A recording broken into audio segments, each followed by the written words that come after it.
This is Radio Health Journal. I'm Nancy Benson. This week, how to get your family through a COVID-curtailed Christmas. Trying to think about what our kids need and how to create some magic and some fun for them will really benefit us too, because it'll help us get out of the rut of worrying and focusing on the negative. A holiday like we've never had before when Radio Health Journal returns. I'm Reed Pence, the producer and host of Radio Health Journal. If you like listening to Radio Health Journal, you'll also like our sister show, Viewpoints, which covers a wide array of topics from education to history to the environment. Here's a preview of what they're covering this week on Viewpoints. Why do people think this of me? Why do people think I'm gonna steal? The lasting impact of feeling like an outsider no matter where you go. Then, we can't write off a day, we can't write off a year. We have to always be able to stop and say, there was something good in here, and I have to be able to find it. There's always something to be grateful for. I'm Marty Peterson. And I'm Gary Price. These stories in depth this week on your public affairs magazine, Viewpoints. Listen to Radio Health Journal and Viewpoints on your favorite radio station. And subscribe and listen anytime on Apple Podcasts, Google Play, and Spotify. Also, follow us on Instagram and Twitter at Radio Health Journal.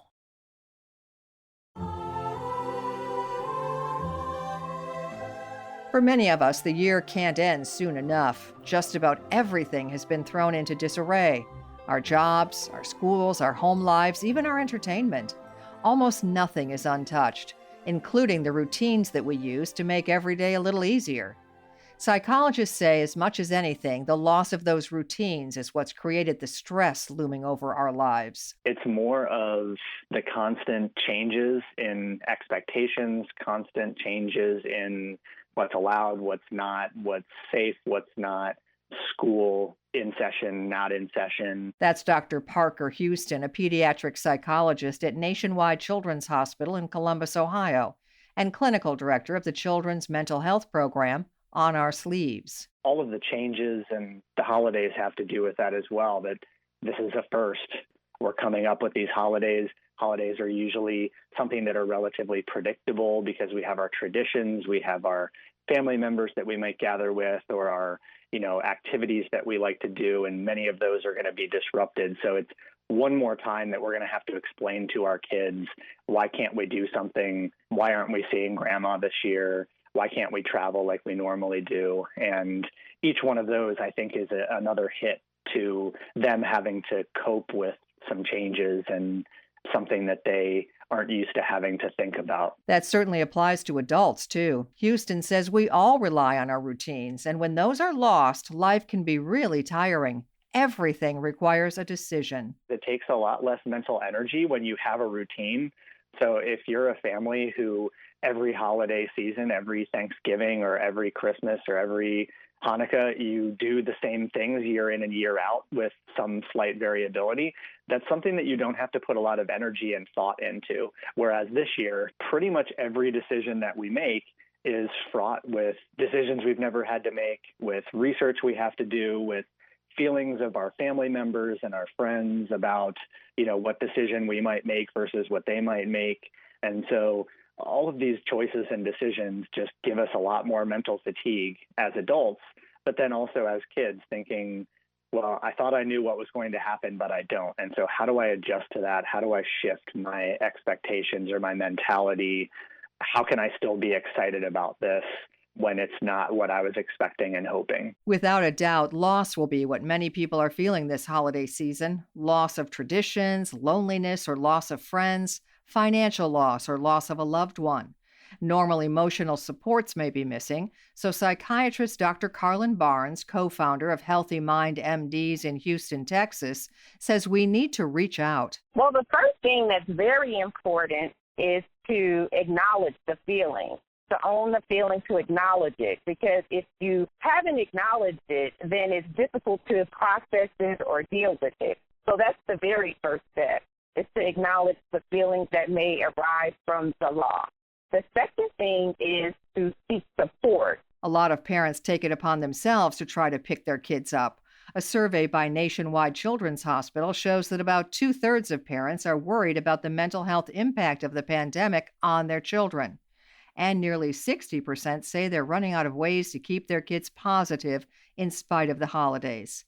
But Houston says you don't have to be positive all the time. What I've tried to talk with parents about is seeing things for what they really are and trying to make some magic or make some joy out of the difficulty and see where the opportunities lie right now, which can be really hard because many of us as adults are not in a very good mental state right now ourselves, because anything we can do to add a little bit of magic to the world and to our kids' lives will be overly beneficial to them beyond what it would have been in a typical year. And so, the way to stay positive is not necessarily we have to make everything seem rosy as if everything is okay, but there's the ability of helping our kids process the challenges and then also see where are there some opportunities for creativity, for a solution, or when it comes to the holidays, maybe even something like what's a new tradition that we could start. A lot of people have really, adopted and become accustomed to Zoom parties and Zoom meetings, and the holidays are a perfect time to plan a virtual or Zoom or video meeting with your family members who might not be able to visit with because of social distancing. Another thing that you can do is to do drive-bys. Those are very popular because of the COVID-19. In fact, I just attended a birthday gathering of a professional mentor of mine who had a wonderful drive-by celebration, and she said that she really didn't feel like she was missing out at all. Houston says creating magic will rub off on parents, too. It's hard to be completely negative when you're staging a holiday lights parade, going on a hike, or having some other kind of fun. But he and Barnes both say you still have to talk to your kids about what COVID is all about in an age-appropriate way. So with a high schooler, you want to be honest, and I always start from a place of trying to get an idea of what they know. So you might start the conversation with, for example, a 5-year-old, tell me what you know about what we're going through. Tell me what you know about the coronavirus and why you're going to school differently. And then kind of drill down onto, now tell me your thoughts about how it's going to affect us for the holidays. And so really, getting their input, and that will guide you as to where you're going to go. That can open a dialogue about, let me share some things that I feel like I know, and I want you to share what you know, and then let's talk about how we could figure out what to do together and some of the decisions that we have to make. For younger kids, I think being truthful without oversharing is really important, and why we're taking the precautions that we are and what that means for us and our lives. And for even younger kids, the biggest concern may be whether Santa's in danger from COVID. Talk about the magic of Santa, and we would talk about all of the things that Santa does that most human beings can't do, or actually that no other human beings that we know can do. And if they have that whimsy in their mind, then you can kind of use that to say something like, he's a smart guy and he can do things that nobody else can do, and all of his elves keep him safe all year round so that he can help us on Christmas night. And so he's going to wear all the appropriate gear that everybody else wears to keep themselves safe. He's going to have a mask, and he always wears red gloves, so he's already good there. And he's going to do his best to keep himself safe just like everybody else does. For the young and the young at heart, the holidays are often their favorite time of the year.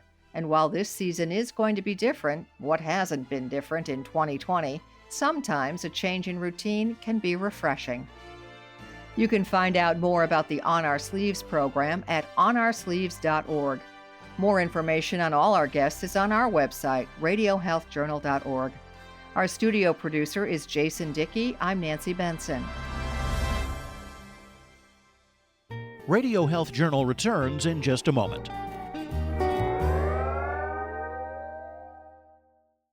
About 90% of the 3 million Americans who have epilepsy take medication, but nearly 60% still have partial onset seizures. For 35-year-old Matt, his future was put on hold. With my first seizure, I had to give up sports, driving, and finally, my plan of being a firefighter. But with medication, my seizures were cut in half. And right now, it stopped them.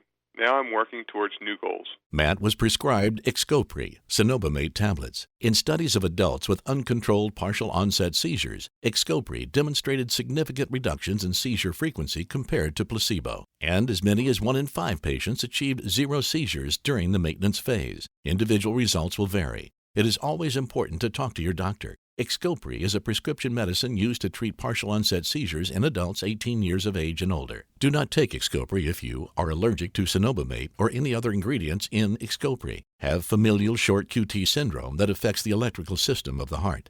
Xcopri can cause serious skin rash or other serious allergic reactions which may affect organs and other parts of your body. Take Xcopri exactly as your healthcare provider tells you to take it. Xcopri may cause problems with the electrical system of the heart, QT shortening. Xcopri may cause suicidal thoughts or actions in a very small number of people. Do not drive or operate heavy machinery until you know how Xcopri affects you. Do not drink alcohol or take other medicines without first talking to your healthcare provider. Call your healthcare provider right away if you experience any of the serious side effects. Do not stop taking Xcopri or stop other medications without first talking to your healthcare provider. Xcopri may cause your birth control medicine to be less effective. Talk to your healthcare provider about the best birth control method to use if you are or plan to become pregnant or breastfeed. The most common side effects include dizziness, sleepiness, headache, double vision, and feeling tired. Xcopri is a federally controlled substance. It can be abused or lead to dependence. Talk to your doctor about Xcopri. Visit Xcopri.com or call 866-657-5574 to learn more. And that's Radio Health Journal for this week. Radio Health Journal is a production of MediaTrax Communications. Follow us on Twitter, Facebook, and Instagram to learn more. And check Apple Podcasts, Google Play, and Spotify for a library of past programs. Plus, you'll always find previous segments and information about our guests at radiohealthjournal.org. Join us again next week for another edition of Radio Health Journal. Coming up next week on Radio Health Journal.